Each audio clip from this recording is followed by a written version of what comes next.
بسم اللہ الرحمن الرحیم۔ ناظرین، آج ہم آپ کو بالا خاتون جن کا نام رابعہ تھا، جو سلطنت عثمانیہ بنانے والے عثمان اول اس کی بیگم تھی، ان کا مزار دکھانے کے لیے ترکی میں لے کر آئے ہیں۔ آئیے ہم آپ کو مزار دکھاتے ہیں اور ان کے بارے میں چند باتیں بھی بتاتے ہیں۔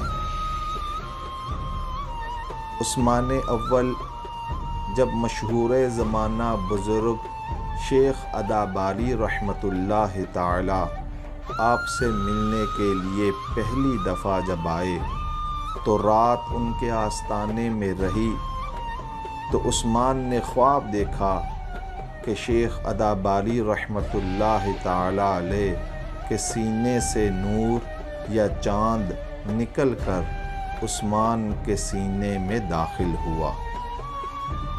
اس خواب دیکھنے کے بعد صبح عثمان نے شیخ اداباری رحمۃ اللہ تعالی علیہ کو یہ خواب سنایا۔ شیخ اداباری رحمۃ اللہ تعالی علیہ نے ان سے فرمایا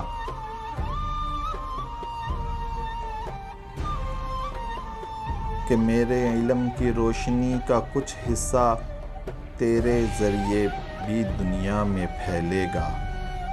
اور دنیا نے پھر دیکھا کہ اس خواب کی تعبیر رابعہ خاتون کی شادی عثمان اول سے ہوئی، اور مسلمانوں نے کافی سکھ کا سانس لیا اور مسلمانوں کی عظیم سلطنت قائم ہوئی۔ بالا خاتون کے مزار پر جانے کے لیے سیڑھیاں اوپر چڑھی جا رہی ہیں، جیسا کہ آپ دیکھ رہے ہیں۔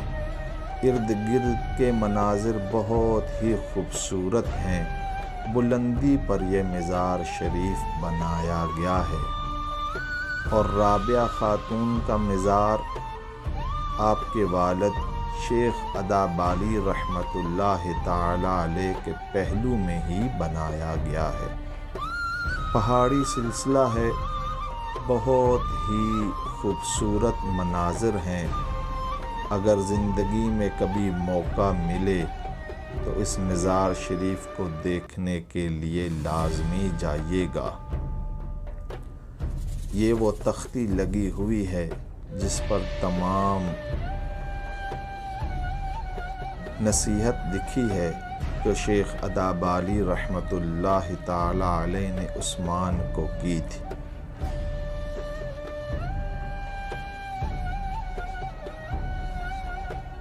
یہ مزار شریف کی طرف جانے کے لیے چھوٹا سا دروازہ بنا ہے۔ یہ سامنے جو پہلی قبر ہے یہ بالا خاتون کی ہے، اور ساتھ میں اس کی کنیزہ جو پوری زندگی اس کے ساتھ رہی، اس کی قبر کو بنایا گیا ہے۔ بالا خاتون ایک بہت بہادر جنگجو تھی۔ شیخ اداباری رحمۃ اللہ تعالی علیہ نے اس کو اسی کی تربیت دی تھی۔ عالمہ ہونے کے ساتھ ساتھ جنگی فنون میں بھی بڑی مہارت رکھتی تھی۔ عثمان غازی رحمۃ اللہ تعالی علیہ کے ساتھ کافی جنگوں میں شریک ہوئی اور اپنی بہادری کے جوہر دکھائے۔ بالا خاتون کی قبر کے ساتھ ہی یہ چھوٹی سی مسجد ہے۔ یہ مسجد کا باہر کا چھوٹا سا صحن ہے۔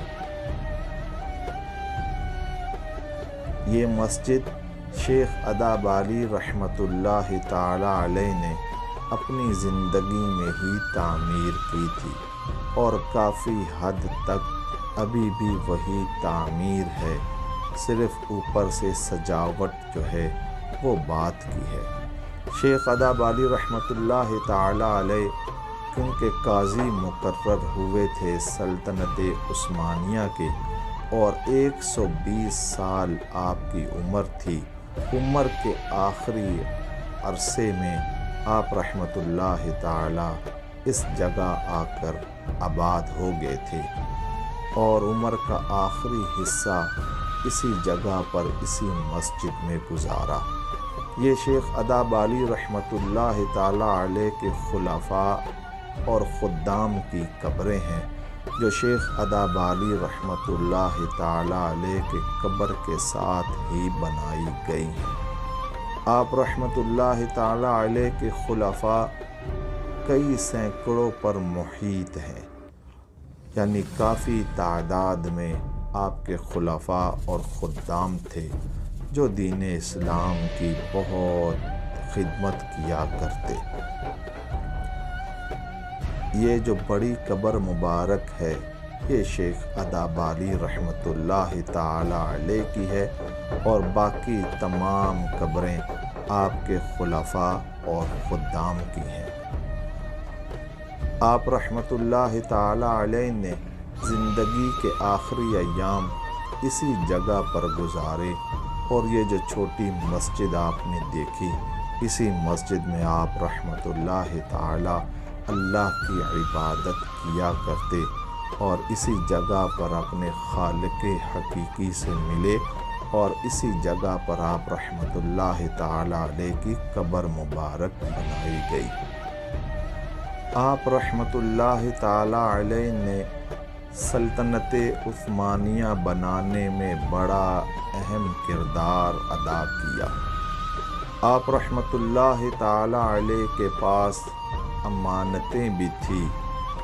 بعض روایتوں میں آپ کے پاس تلوار حضرت ایوب انصاری رضی اللہ تعالی عنہ کی، اور بعض روایتوں میں آپ کے شیخ احمد یوسفی رحمۃ اللہ تعالی علیہ کی تلوار تھی۔